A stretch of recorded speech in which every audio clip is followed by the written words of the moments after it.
Graça e paz, amados irmãos e irmãs. Quem é que pode medir esse amor? Anderson, você consegue medir esse amor? Não é possível. Nosso irmão fez uma abertura citando Mateus capítulo 17, aquele cenário lindo da transfiguração. E chega naquele determinado momento, meu coração já viajou. Eu já fiquei imaginando uma adaga celestial rasgando todo o céu e um vozeirão lá de cima: este é o meu filho amado em quem tenho todo o meu prazer, a ele ouvi.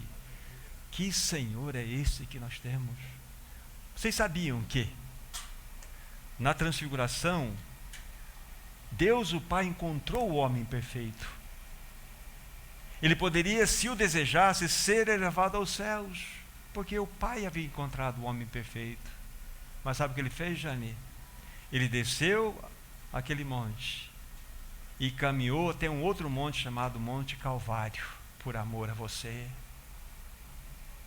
Ele foi para o Monte Calvário, Paulo, por amor a você, por amor a cada um de nós.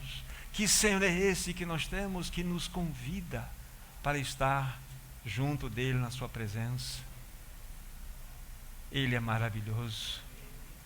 Nós não conseguiremos realmente mensurar até onde ele foi para demonstrar o seu amor eterno por nós. Nós temos um Senhor lindo, muito lindo. Vamos inicialmente tomar, antes de nós orarmos, a porção das Escrituras Sagradas, livro do Colossenses capítulo 3. E nós vamos fazer a leitura do versículo 5 ao 11. Colossenses 3, 5 até o versículo 11. A palavra de Deus diz assim: fazei, pois, morrer a vossa natureza terrena, prostituição, impureza, paixão lasciva, desejo maligno e a avareza, que é a idolatria. Por estas coisas é que vem a ira de Deus sobre os filhos da desobediência. Ora, nessas mesmas coisas andastes vós também no outro tempo, quando vivíeis nelas. Agora, porém, despojai-vos igualmente de tudo isto: ira, indignação, maldade, maledicência, linguagem obscena do vosso falar. Não mintais uns aos outros, uma vez que vos despistes do velho homem com seus feitos, e vos revestistes do novo homem, que se refaz para o pleno conhecimento segundo a imagem daquele que o criou, no qual não pode haver grego, nem judeu, circuncisão, nem incircuncisão, bárbaro, cita, escravo livre, porém Cristo é tudo e em todos. Vamos orar. Amado Pai Celestial, uma vez mais nós te pedimos, abra o livro de Colossenses nesta noite, que a tua palavra penetre de modo profundo em nossos corações, que possamos receber o teu falar com toda avidez, que a tua palavra não volte vazia para ti, antes ela possa cumprir os teus desígnios, o teu propósito. É o que te pedimos no precioso nome do teu bendito Filho Jesus. Amém. Como os irmãos sabem, nosso tema principal por esse tempo que temos jornadeado juntos é o livro de Colossenses, e nós estamos, como título maior, destacando, meditando no livro de Colossenses. E essa é a parte 5 do nosso estudo. E nunca é demais frisar, nunca é demais jogar o farol no tema principal que envolve todo esse livro, que envolve toda a temática desse precioso livro, que está relacionado com o destaque da primazia, da preeminência, da supremacia do nosso amado Senhor Jesus Cristo. Fala-nos que Ele é a plenitude de Deus, fala-nos que Ele é o mistério de Deus, fala-nos que nele estão escondidos todos os tesouros da sabedoria e do conhecimento. Fala-nos que verdadeiramente nele, no seu corpo santo, manifestou-se toda a plenitude da divindade. Então, todo o ponto principal desse livro realmente tem esse destaque: a pessoa gloriosa do nosso amado Senhor Jesus Cristo. Isso é lindo demais. Na semana passada, quando aqui estivemos, nós destacamos um dos pontos que nós estamos mostrando aos nossos amados irmãos, que fala-nos diretamente da nossa vida de união com Cristo, da vida de união do cristão com Cristo. Isso é extremamente precioso. É importante que nós tenhamos isso de modo claro nos nossos corações. E esta vida é caracterizada, ela é definida de uma maneira muito clara, plena, na nossa dependência diante do nosso Deus e Pai, diante do nosso Deus e Senhor. Essa vida de união é caracterizada pela plena dependência do cristão em relação ao seu Senhor Jesus Cristo. Isso chama-se vida de união com Ele. Assim como o nosso Senhor Jesus Cristo viveu uma vida plena de dependência do seu Pai, assim nós somos convocados a viver uma vida de plena dependência do nosso amado Senhor Jesus Cristo. Foi isso que nós falamos na semana passada. Cristianismo é Cristo vivendo em nós. Extremamente significativo para nós. É mais de Cristo e menos de nós mesmos. Então, em linhas muito gerais, foi exatamente esse o ponto principal daquilo que nós meditamos na semana anterior. E hoje nós vamos dar um passo seguinte. O apóstolo Paulo agora, ele tem como direção do seu coração exortar aqueles irmãos a que tivessem, para que aqueles irmãos tivessem uma clara posição contra os perigos do pecado na vida da nova criatura. Então, nominalmente nós destacamos aqui para vocês que a temática dessa noite seria tratando com seriedade a questão do pecado na vida da nova criatura. Extremamente significativos para nós.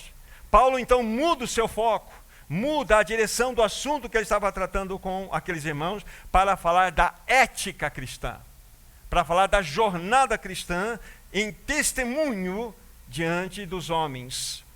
Depois dos irmãos, então, aqueles irmãos terem ouvido sobre a vida de união com Cristo, Paulo agora vai falar de um importantíssimo assunto que nós fomos chamados para uma vida de santidade, uma vida de separação, uma vida que verdadeiramente glorifica ao Senhor Jesus Cristo.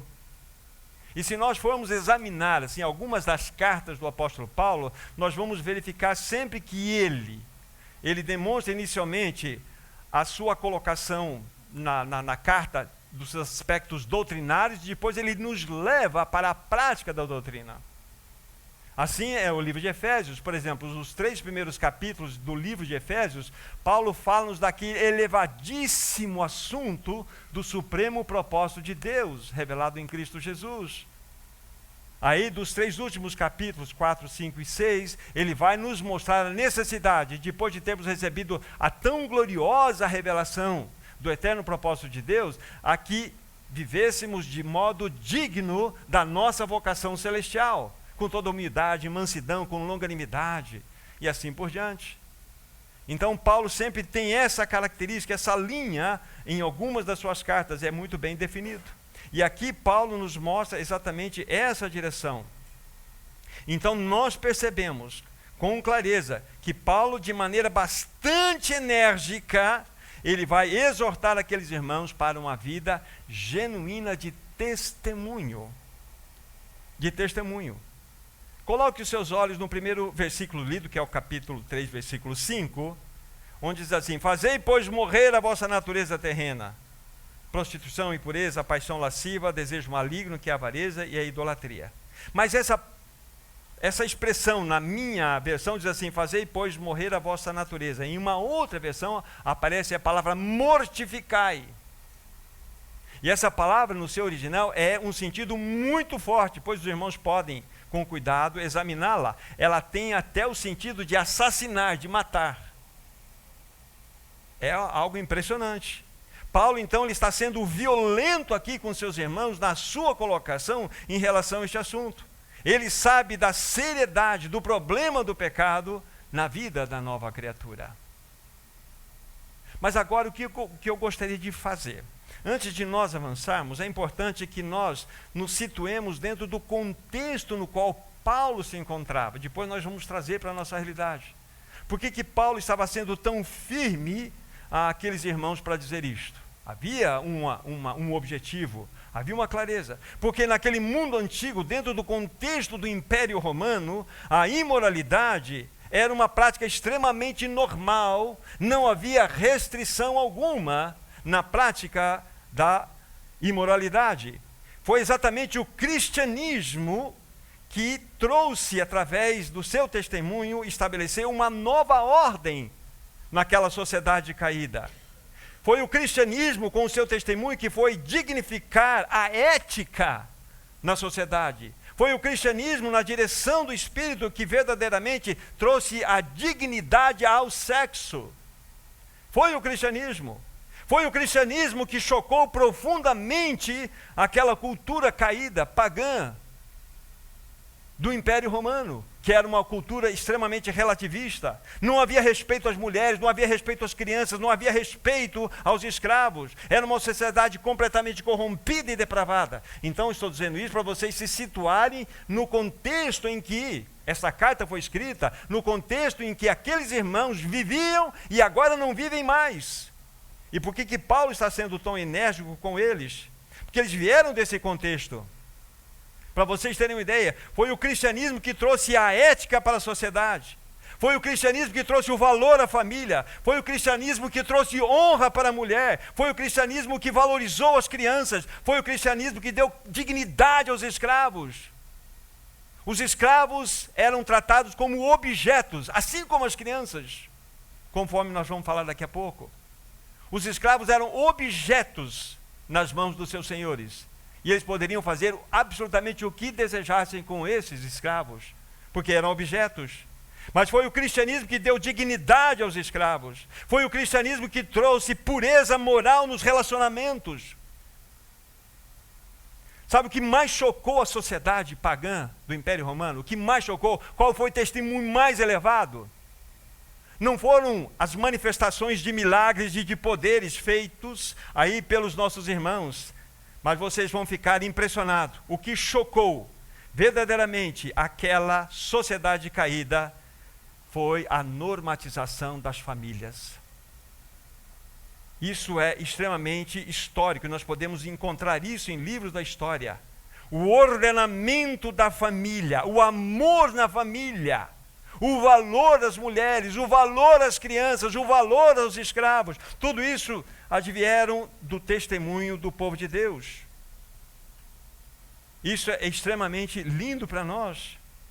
Para vocês terem uma ideia, então as crianças eram completamente colocadas em última instância. Tanto é que era permitido pelo governo você abandonar as crianças, onde quer que você quisesse.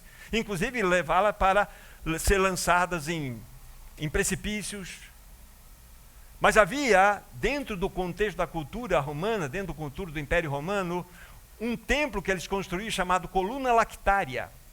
E aquelas mães e pais que não queriam mais as suas crianças, em especial as meninas, o que eles faziam? Levavam nessa coluna lactária, abandonavam seus filhos ali, e aquelas crianças que eram então tratadas e mantidas vivas, era para que servissem nos templos pagãos, como prostitutas e prostitutos cultuais.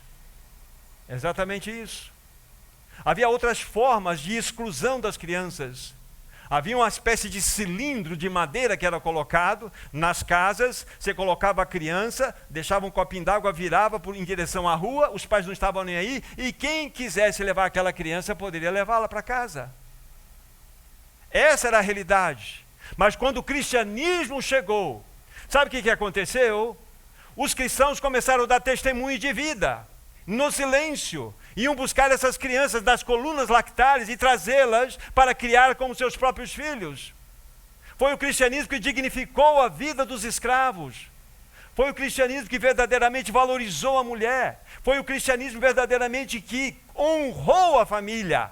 A família como nós conhecemos hoje, nuclear. Foi o cristianismo. Então, quando Paulo está mostrando, por exemplo, essa palavra tão dura inicialmente, ele sabe do contexto de onde aqueles irmãos estavam vindo.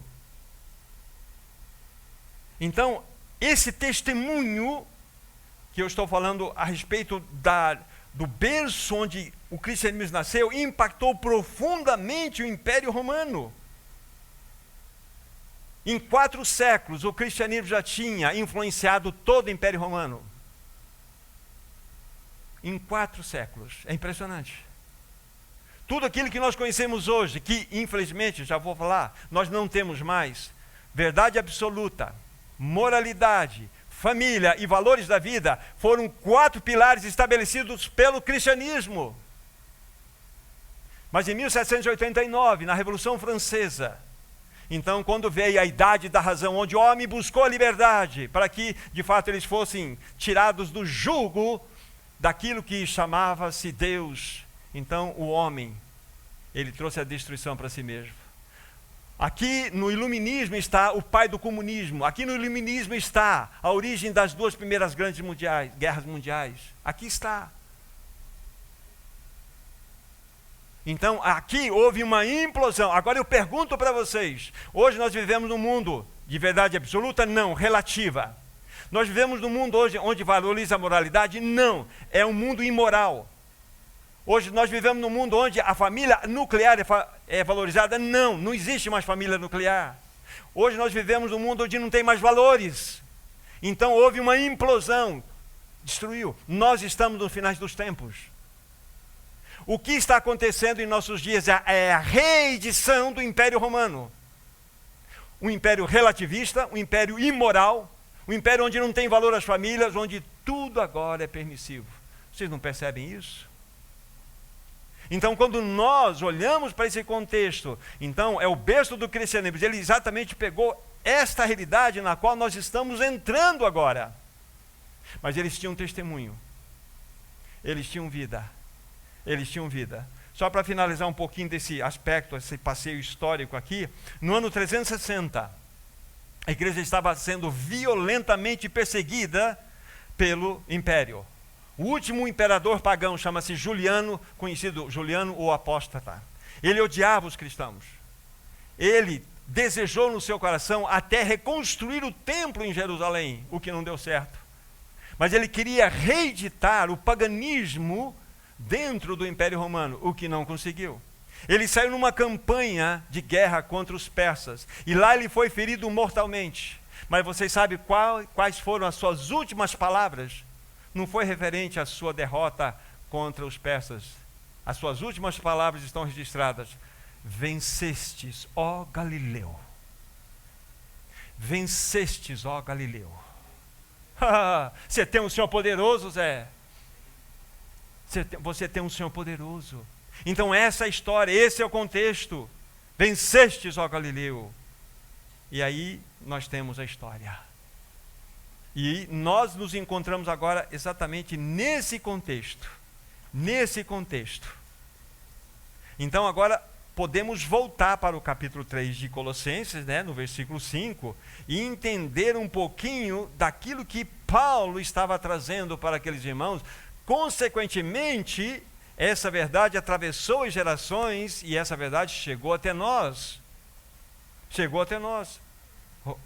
Colossenses 3:5, né? Mortificai-o, fazei morrer a vossa natureza. Então, Paulo está sendo violento aqui. Ele sabia do problema da seriedade do pecado. Ele sabia que permanecer no pecado era suicídio espiritual. Então ele está de maneira muito violenta tratando aqui. Ele sabia que cultivar o pecado era beijar os cravos que foram usados para pregar Cristo naquela cruz. É isso que acontece com as pessoas que alimentam os pecados de seus corações. Estão beijando os pregos que foram usados para crucificar Cristo naquela cruz. Paulo fala-nos de alguns pecados que podem, inclusive hoje, nesse tempo, dominar muitos cristãos. Na minha versão, no versículo 5 que está em exposição, fala-nos do primeiro pecado, é prostituição, mas na outra versão é fornicação, não é isso? Lá no seu original, porneia. Dentre os vários desdobramentos do significado dessa palavra, um deles eu quero falar de modo muito específico aqui. Significa relação sexual antes do casamento. Isso é porneia. Isso é pecado. Isso é inadmissível. Isso é parte de um mundo caído. É interessante que os primeiros pecados que Paulo vai relacionar, todos estão relacionados exatamente com esse problema da moralidade. Então vocês já viram, essa porneia, essa prostituição, dentre os desdobramentos, fala-nos de relação sexual antes do casamento. Isso é inadmissível, biblicamente falando. O segundo que ele vai nos mostrar aqui é prostituição e impureza. Impureza significa toda motivação impura que eu tenho no meu coração. O que eu tenho alimentado o meu coração? Que vem através dos meus olhos. Hoje nós temos isso aqui, ó, na mão, o celular. Deixe-me falar algo para vocês. Isso é pesquisa real, de pessoas sérias. Você sabe qual é a droga mais terrível que nós temos na humanidade hoje? Não é o crack. Não é essas moderninhas de ácido, não. Não é. É uma pior. Pornografia. É a droga silenciosa que tem matado jovens, que tem matado famílias, que tem matado relacionamentos. É a pornografia. Você sabe com que idade as crianças estão indo para a pornografia hoje? De 8 a 9 anos. Elas estão acessando a pornografia. Estão sendo destruídas nos seus corações. Pais, cuide de seus filhos. Isso é terrível. Então essa droga silenciosa tem matado, tem trucidado famílias, tem aniquilado. Não é o nosso papel, nem tenho competência para falar nisso, né? O desdobramento dessa situação. O que eu posso falar para vocês é que tem reversão, nós podemos ser plenamente libertos dessa desgraça. Se é o caso de alguém aqui, tenha certeza que você pode ser liberto sim, porque foi feita uma obra naquela cruz poderosa. E essa obra tem poder para libertar você dessa desgraça. É muito importante eu dizer isso para vocês. Então, muitas vezes acontece a situação de passo a passo, e quando as pessoas vão verificar, elas já estão completamente com software instalado na sua mente. E precisa apenas um playzinho, um gatilhozinho para que aquilo desencadeie. E nós precisamos tirar esse software do inferno e colocar um software da graça aí. E é possível. É possível. É possível. Então Paulo está falando com aqueles irmãos que agora, irmãos, eles vieram num contexto onde era tudo permitido. Você imagina a cabeça deles, a vida deles, todo o comportamento deles era um comportamento caído, mas Paulo ele vai direto no assunto. Mortificai, assassinai, matai essa natureza terrena. Natureza de pecado. Eu esqueci de falar para os meus irmãos que alguns voos que a gente levanta, o piloto fala lá da sua cabine, olha, eu quero dizer que nós vamos entrar em período de turbulência, então aperte os cintos, né? Então, aperte os cintos. Porque o assunto é sério. O assunto é sério. Então nós falamos aqui rapidamente sobre a prostituição, a impureza. Aí parece o seguinte na minha versão: paixão lasciva é um forte desejo descontrolado, descomunal que tem dentro do homem ou da mulher.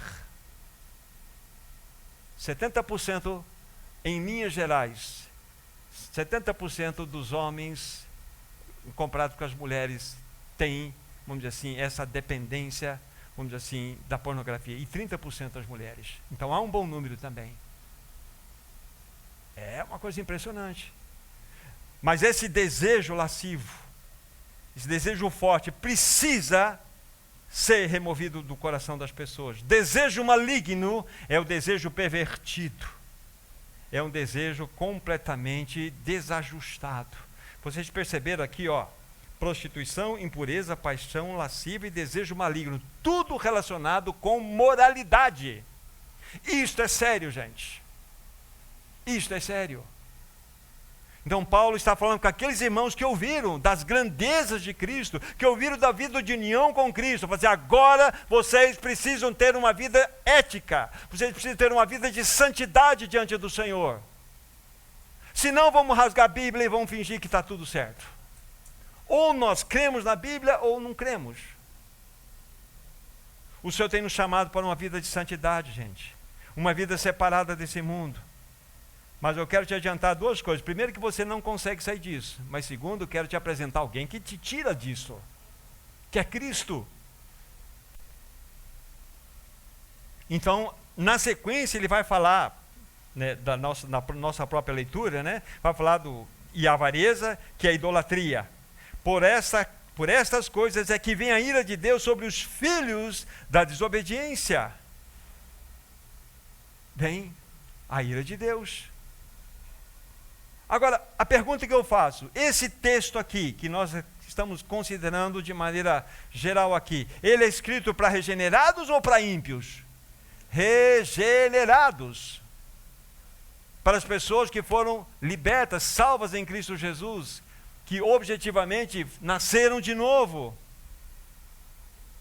Agora, infelizmente, dentro dos nossos dias, muitos regenerados estão escravizados no pecado, especialmente o pecado moral.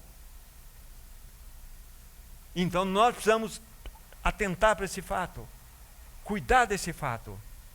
Muitas pessoas sofrem no silêncio, estão sendo esmagadas por um vício terrível, que é pior que cocaína, porque da mesma forma como a cocaína, ela promove aí um estouro de dopamina, que é aquela sensação de prazer, e cada vez que você tem prazer, você quer mais prazer, aí você quer mais prazer, você quer mais prazer.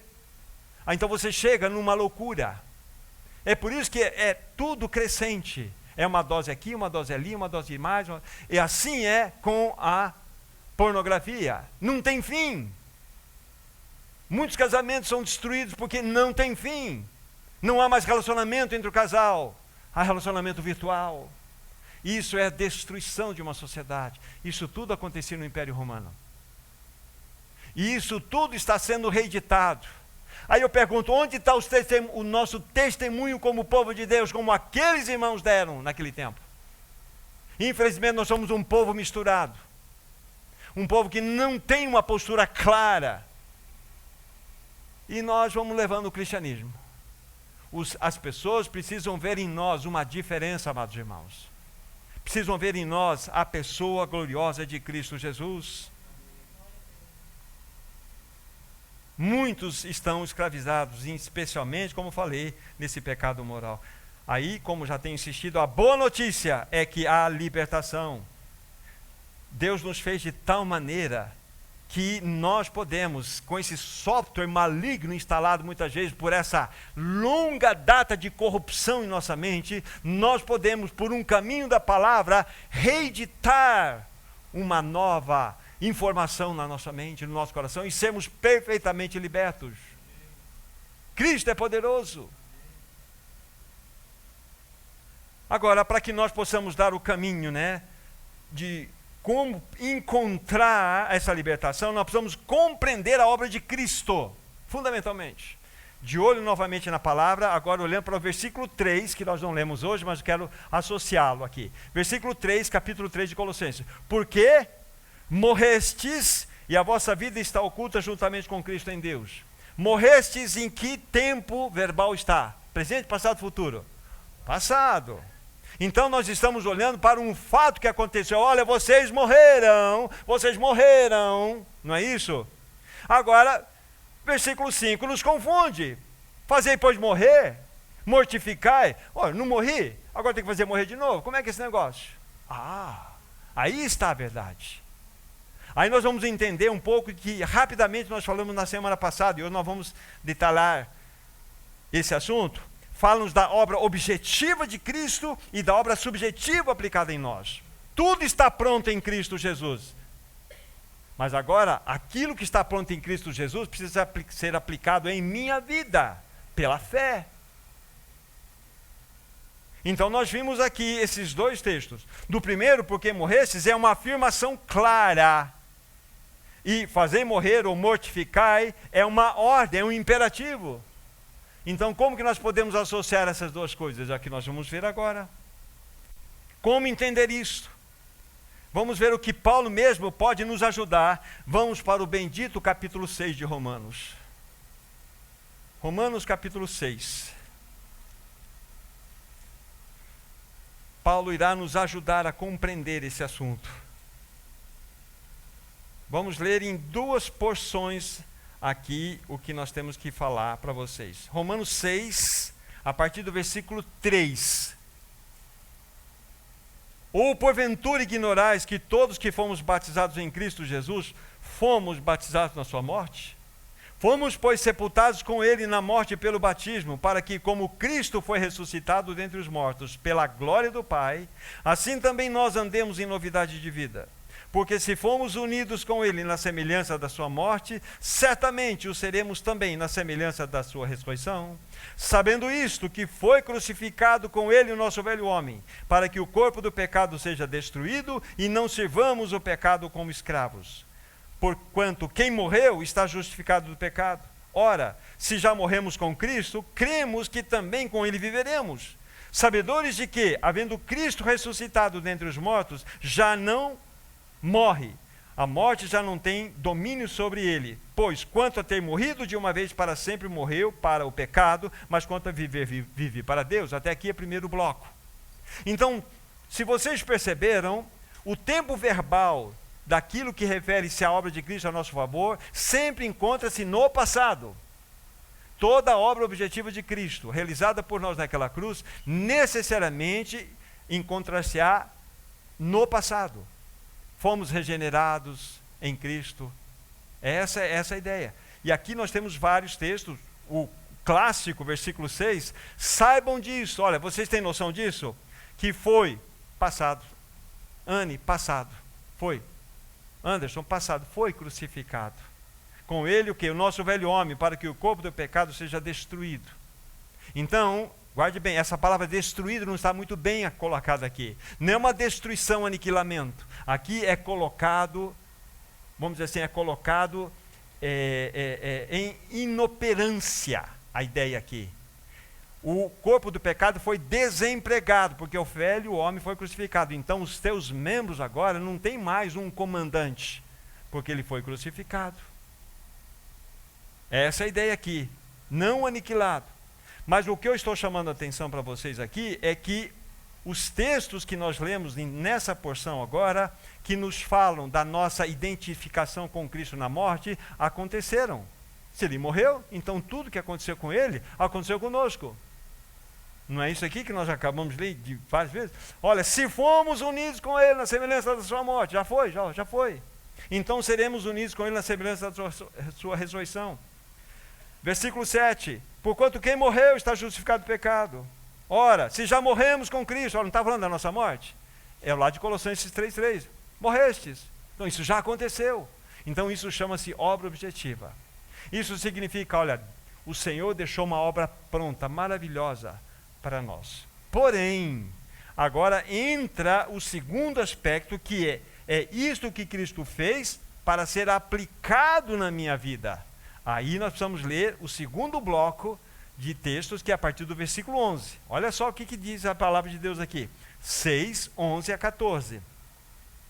Assim também vós considerai-vos mortos para o pecado, mas vivos para Deus em Cristo Jesus. Não reine, portanto, o pecado em vosso corpo mortal, de maneira que obedeçais às suas paixões, nem ofereçais cada um dos seus membros ou membros do seu corpo ao pecado como instrumentos de iniquidade, mas oferecei-vos a Deus como ressurretos dentre os mortos, e os vossos membros a Deus como instrumentos de justiça, porque o pecado não terá domínio sobre vós, porque não estáis debaixo da lei, sim da graça.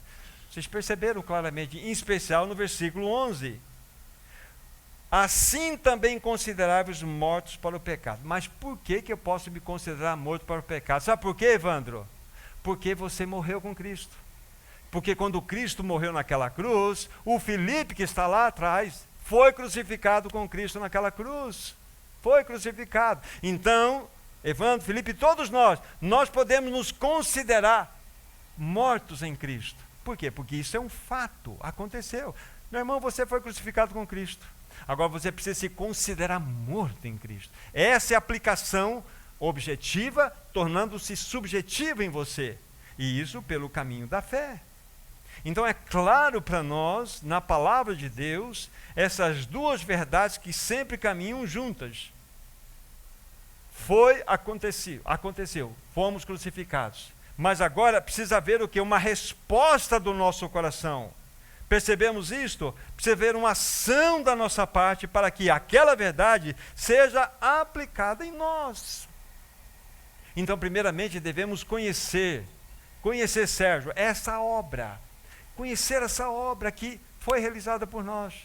Está claro para nós? Obra objetiva, obra subjetiva. Então, Paulo, antes dele falar, olha, mortificai, ele falou, morrestes. Sempre será assim, sempre necessariamente será assim. Olha, por que o Daniel pode se considerar morto para o pecado? Porque Cristo crucificou o velho homem dele lá. Simples assim.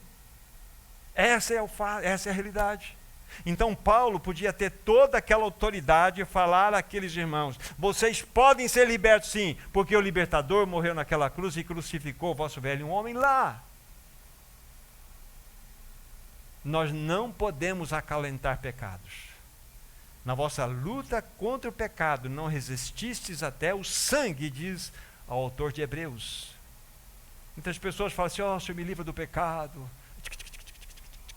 Televisão, aí pega aqui, me livra, Senhor, eu não consigo me libertar, mas é lógico, toca fogo nisso aqui, vai ser liberto na hora.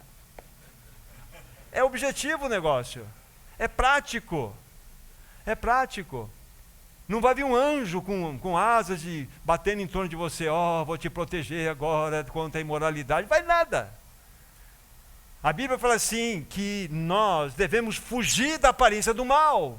A Bíblia fala que nós não devemos dar ocasião à carne. Por que vocês acham que José, quando foi ali atacado pela esposa de Potifar, que era o general de Faraó, insinuou-se com José, o seu corrente deixou até a capa. Por quê? Porque José era um homem, ele tinha desejos, e se ele não tomasse uma posição clara de fugir da aparência do mal e não dar ocasião à carne, ele cairia como qualquer um outro. Então tem que haver uma atitude pela fé, com graça na nossa postura. É assim. Não colocarei diante dos meus olhos aquilo que é impuro, diz o livro de Salmos. Mas as pessoas não conseguem. Porque aqui está a ferramenta do inferno e do céu ao mesmo tempo. Isso é uma bênção, mas é uma maldição. Para muitos, bênção. Agora, qual é a postura que nós vamos ter diante disso?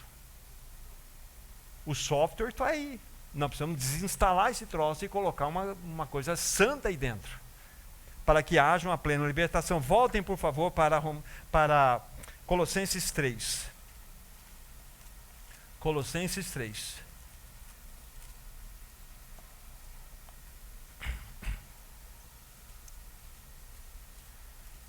Esse mundo ele é muito cativante. Esse mundo ele é um mundo sedutor. E que a grande pregação é a seguinte: se você não curtir essa vida, você não sabe que você está perdendo. Você está perdendo. Se você não faz isso, mas todo mundo faz. Não é assim que é o mundo? É o mundo do diabo. Agora, você pode dizer sim, sim, não, não.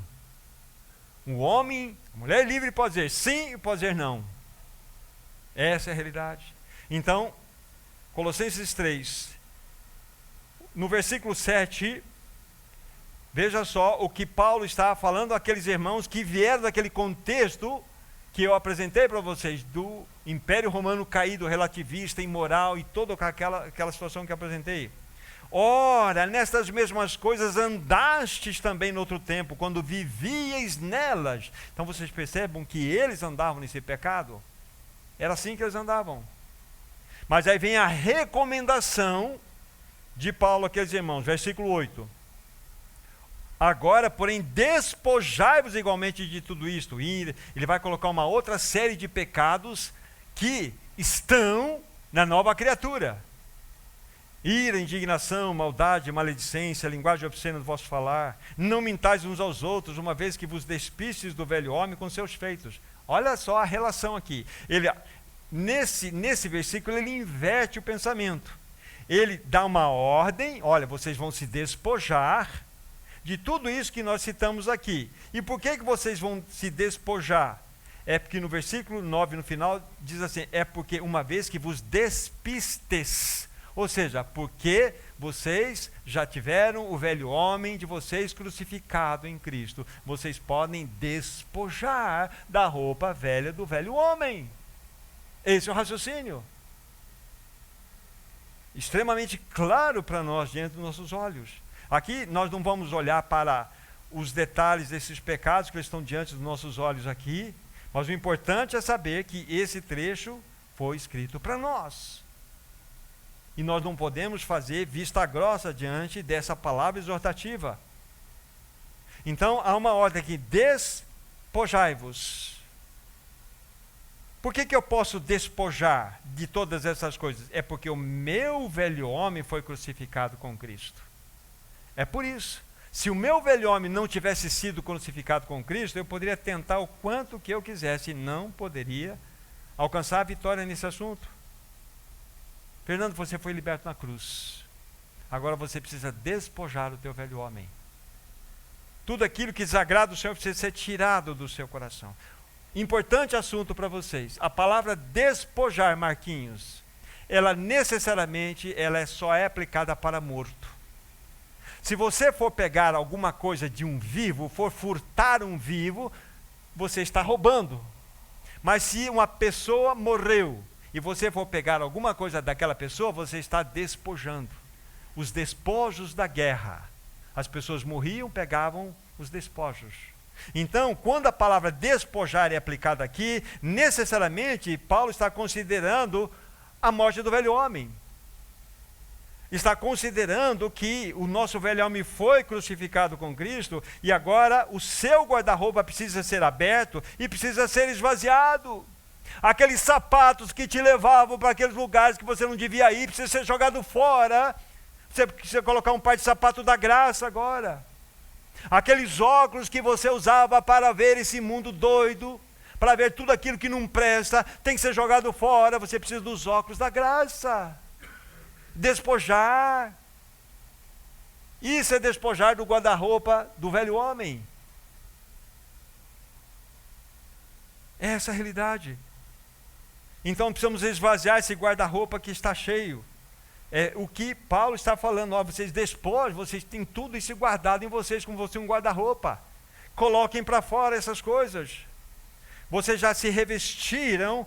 Daí eu vou pegar o versículo 10 agora. E no final do versículo 9, vocês foram despidos do velho homem com seus feitos. E agora versículo 10. E vos revestistes do novo homem que se refaz. Então vocês têm a vida de Cristo em vocês, e esta vida é um processo de formação no coração de vocês, que se refaz para o pleno conhecimento segundo a imagem daquele que o criou.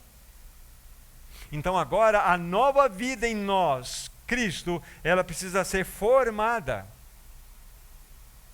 Quando nós nascemos de novo, Cristo veio ser a nossa vida, mas nós como pessoas somos bebês espirituais. E essa vida de Cristo precisa crescer em nós, crescer, para que verdadeiramente o caráter de Cristo seja formado em cada um de nós.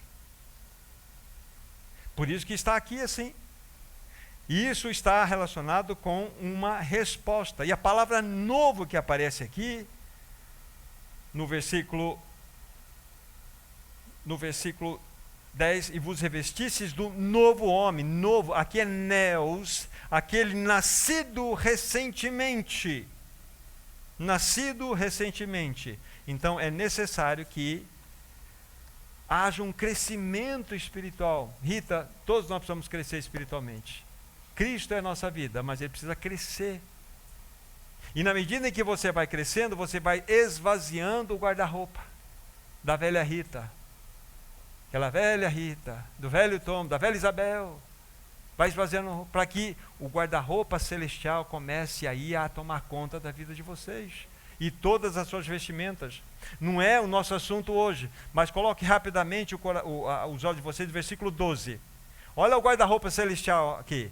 Revestivos ou vestivos como eleitos de Deus, santos e amados, de ternos afetos de misericórdia, de bondade, humildade, mansidão, longanimidade e suportáveis, etc. Vocês perceberam outro guarda-roupa aqui?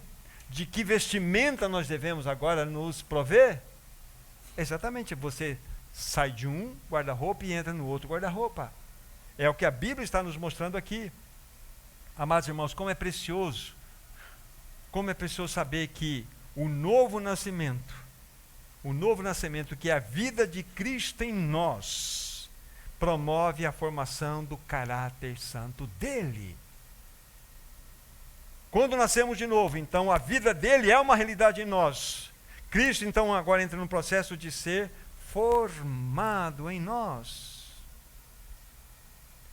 E fico imaginando, nosso estado anterior, nós éramos completamente impuros, pecadores, depravados. Agora nós estamos sendo transformados de glória em glória à própria imagem do Filho de Deus. Isabel, quem eu era? O que estou sendo transformado? Nós fomos tirados de um poço de lama, de um tremedal de sujeira, e fomos colocados numa rocha. A obra que ele faz é uma obra completa em nós. A vida de Cristo está sendo infundida em nós. Uma outra realidade para vocês entenderem aspecto objetivo e aspecto subjetivo.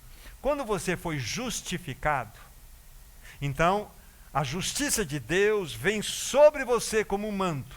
Você nunca em você mesmo se tornará uma pessoa justa, não. Mas a justiça de Cristo cobre você.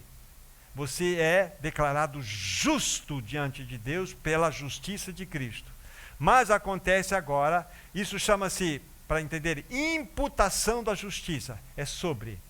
Mas eu usei uma palavra agora que a vida dele, a santidade dele está sendo infundida em nós.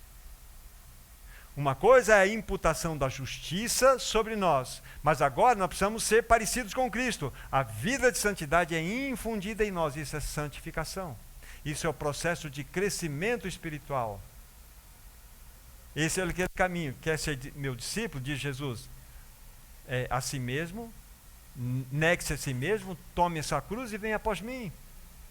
Todos os textos que nos falam disso têm essa conotação. Então essa é a beleza de tudo isso. Quem éramos e quem estamos sendo transformados. Nós vivíamos alimentados pelo nosso velho homem que foi crucificado com Cristo. Agora devemos ser nutridos pela nova vida que está em nós, que é Cristo Jesus. Você tem uma nova natureza. Você tem uma nova natureza, meu irmão, minha irmã. É a vida de Cristo em você. Você precisa se nutrir dessa verdade. Isso é claro para nós. Então, percebam como Paulo está exortando aqueles irmãos, e lógico, diretamente a igreja em todas as eras, e chegou até nós. Numa era onde, eu volto a dizer, os costumes do Império Romano caído têm sido implantados em nossos dias. Não só o Império Romano, mas Sodoma e Gomorra. Tem sido trazido à tona na nossa sociedade. A questão é, como povo de Deus, qual tem sido a nossa postura? Para que as pessoas vejam em nós que Cristo verdadeiramente é o mesmo que deu liberdade lá no contexto da igreja primitiva, que nos dá liberdade hoje. Qual tem sido o teu testemunho lá no seu trabalho? Como professor, como aluno, como sei lá o quê, como personal, como proprietário de indústria, de lojas, de escritórios. Qual tem sido o seu testemunho, o meu testemunho? Essa é a realidade. Agora, o resultado de toda essa situação, versículo 11 do capítulo 3 de Colossenses, no qual, nessa realidade que apresentou-nos de sermos revestidos do novo homem que está sendo refeito para o pleno conhecimento de Deus que o criou, no qual não pode haver grego, nem judeu, nem circuncisão, nem incircuncisão, bárbaro, cita, escravo, livre, porém Cristo é todos. A carta de Colossenses é linda porque Paulo ele abre o leque de tantos assuntos para nós. Nós não temos aí a direção para falarmos desse assunto aqui, mas aqui está o resultado da perfeita obra de Cristo naquela cruz. Aqui está Cristo estabelecendo, criando uma nova sociedade chamada igreja. E essa igreja, ela é composta de uma única realidade dos regenerados. Eclesia, os chamados para fora. Nós fazemos parte. E nessa igreja não tem grego, não tem judeu, não tem circuncisão, não tem. A igreja é uma realidade. Não há separação de raça, não há separação em imposição social, imposição religiosa, não há separação de povos, não há posicionamento social nenhum. Cristo é tudo e em todos. Digo a vocês, Deus só tem um povo, esse povo chama-se igreja. É composto de gentios e judeus. Simples assim. Nós somos parte da igreja de Cristo. Então, todo o contexto, então Paulo dá uma amarradinha nesse assunto para nós aqui, mostrando que nós fazemos parte de um contexto extremamente amplo.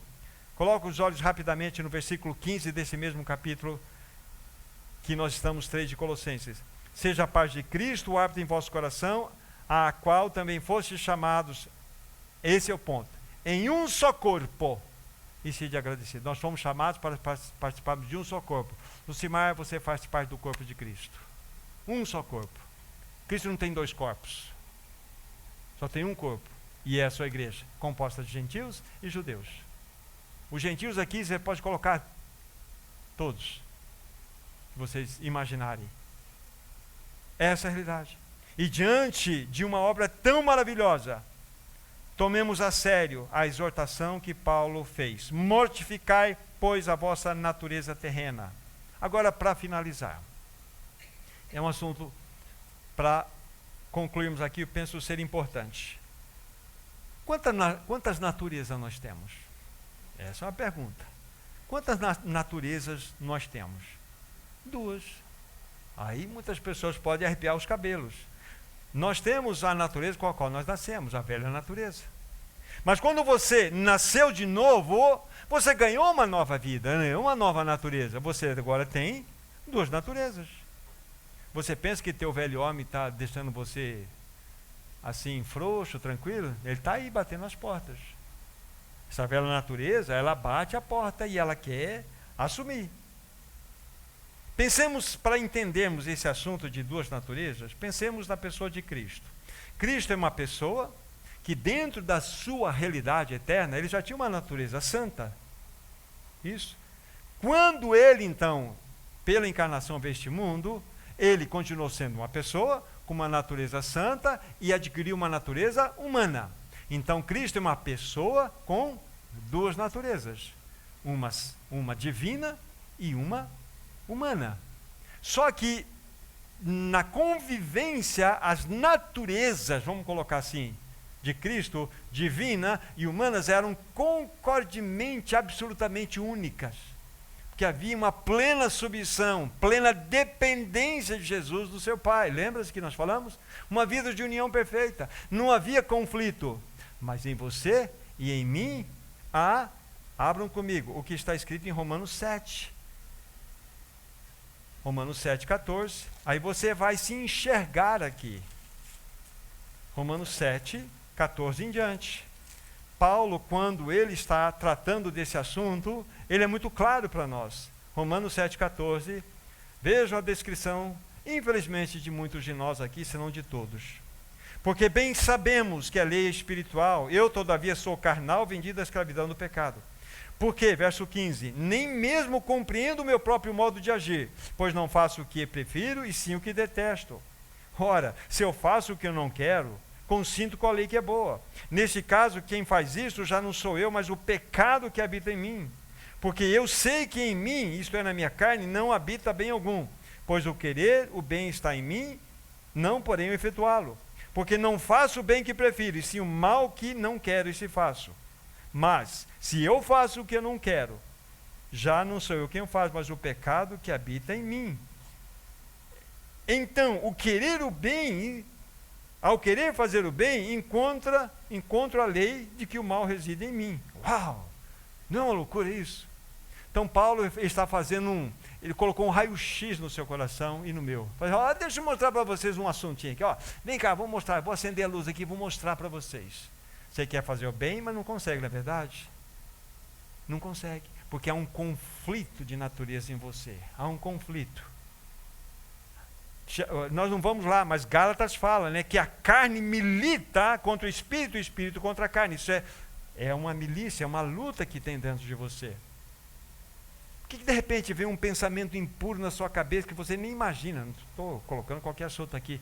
Por que eu estou pensando isso, pensando mal contra aquele irmão, mal contra aquela irmã, um pensamento impuro? De onde surgiu isso? O inimigo muitas vezes lança uma seta, coloca na sua conta e ele usa essa carnalidade sua para apresentar esse assunto em evidência. Então aqui está para nós. Em nós há um conflito. Por isso que é importantíssimo para o nosso avanço espiritual despojarmos do velho homem e nos revestirmos do novo homem que se refaz para o pleno conhecimento de Deus. Então, para entendermos esse assunto de duas naturezas, é simples, olha para Cristo e olha para nós. Aliás, Cristo é a única pessoa desse universo que quando nasceu já existia. Cristo já existia, não era uma pessoa. Mas ele veio, ele esvaziou-se da sua glória e de tal forma se esvaziou que foi para o ventre materno de Maria, como uma pessoa.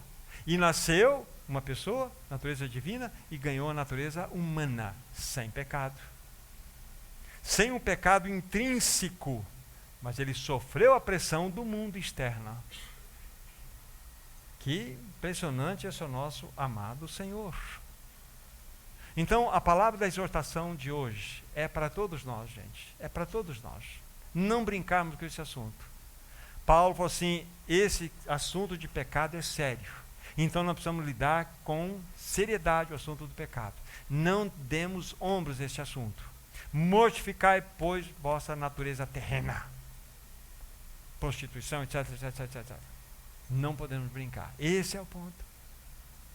Aí, para fecharmos o nosso pensamento, despojando de tudo aquilo que faz menção ao velho e nos revestindo de tudo aquilo que faz menção do novo em Cristo Jesus. Você e eu fomos chamados para uma vida de santidade. Você e eu fomos chamados para uma vida de testemunho. O mundo vai gritar contra. O mundo vai te oferecer muitos prazeres. E você vai poder dizer não. Porque você tem Cristo em você. Alimente-se de Cristo, alimente-se da palavra, alimente-se, para nós, em fato, ou de fato, concluirmos uma maneira muito prática para todas aquelas pessoas que padecem disto. Não é lutar contra diretamente o assunto, ainda que você precisa tomar medidas, como eu falei, não dar ocasião à carne, fugir da aparência do mal, isso tudo é teu dever. Mas o que verdadeiramente, essa fuga, só por fuga, não vai te resolver. Mas você, junto com essa fuga, você precisa ter a tua devocional diária na palavra de Deus. Enche o teu coração da palavra, enche o teu coração da verdade, enche o teu coração. Antes de sair pela manhã, coloque-se diante do Senhor. Senhor, guia os meus passos, livra-me do mal. Tu sabes da minha tendência, tu sabes da minha fraqueza. Ajuda-me, Senhor. Ajuda-me, Senhor. Faça isso. E o Senhor vai conceder você vitória. Ele vai fazer com que uma nova realidade seja implantada em você. Vai sendo infundida a vida de Cristo em você. E você será plenamente liberto. Não brinque com o pecado, porque o pecado não é brincadeira. O pecado levou o teu Senhor Jesus naquela cruz.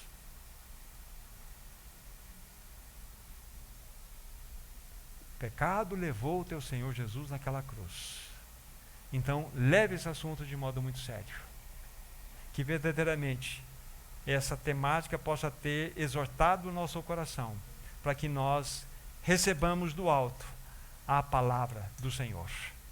Na sequência, quando o Senhor nos permitir, vamos avançar e vamos falar do nosso testemunho, que entra lá no versículo 12 em diante. Revestirmos de todas aquelas realidades que envolvem o novo guarda-roupa do cristão.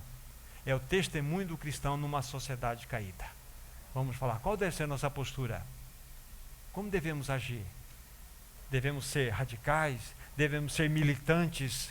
Devemos ser quietistas a ponto de darmos um passo atrás? Tudo está estourado? Como deve ser a nossa postura como cristãos numa sociedade que está sendo agora novamente reeditada para os acontecimentos do Império Romano? De um mundo relativista, um mundo imoral, um mundo sem família, um mundo sem valores. Então que o Senhor nos ajude, que a palavra tenha penetrado ao nosso coração. Nosso maravilhoso Senhor, entregamos nas tuas mãos a tua palavra de exortação. Nós recebemos o teu falar. Senhor, que verdadeiramente o teu Espírito nos mostre a seriedade desse assunto, para que nós nos posicionemos e nesse mundo caído nós possamos ser sal nessa terra e luz nesse mundo. Abençoe o teu povo que ouviu o teu falar, a tua palavra, e conduza-o segundo a tua graça. Aqueles que estão lutando com os seus vícios, suas dependências, por misericórdia, ajuda-os, Senhor, a serem libertos. Mostre o caminho do despojar e do revestir. E mostre também que somente pelo teu Espírito Santo, somente pela graça eles serão libertos. Mas o fato é que em Cristo nós somos plenamente libertos pela obra perfeita naquela cruz. Abençoa o teu povo. É o que nós oramos, pedindo em nome de Jesus. Amém, Senhor. Amém. Deus abençoe todos vocês. Uma semana debaixo da graça dele.